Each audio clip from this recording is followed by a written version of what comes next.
Good, better, best, we never come to third. Because God is here for us. Yeah. Tume tena. Misikilizeni ujio huu wa zatu, nafunzi ni makini, kesho yao kutafiti. Serikali nayo fani kama moto wa makuti, ndo mbinu ni bora kwa wanafunzi shuleni.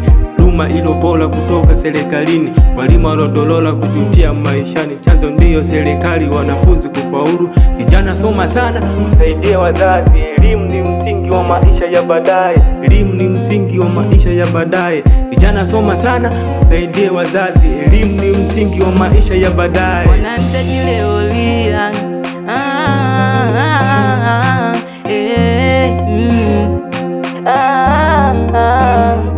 elimu ndo msingi wa maisha. Wanafunzi tusijihusishe kuvuta shisha, tusome tutoboe kimaisha, na ndoto zetu kukamilisha hata enzi za Nyerere. Elimu ndo ilikuwa kioo cha jamii, umwage mchele lazima uokote punje kwenye sahani, cha kinati cha masele.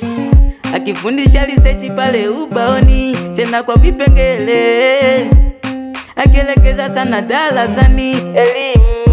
Elimu,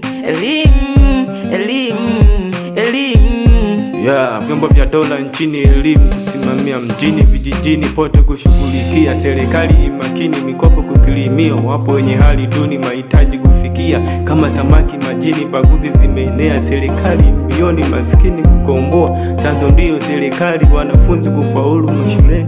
Jana soma sana, usaidie wazazi. Elimu ni msingi wa maisha ya baadaye. Elimu ni msingi wa maisha ya baadaye. Kijana soma sana, usaidie wazazi. Elimu ni msingi wa maisha ya baadaye.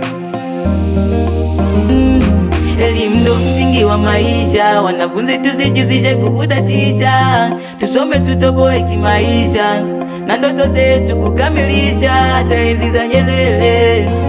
Elimu ndo ilikuwa kioo cha jamii, umwage mchele lazima uokote punje kwenye sahani, cha kinati cha masele. Akifundisha research pale ubaoni, tena kwa vipengele, akielekeza sana darasani. Elimu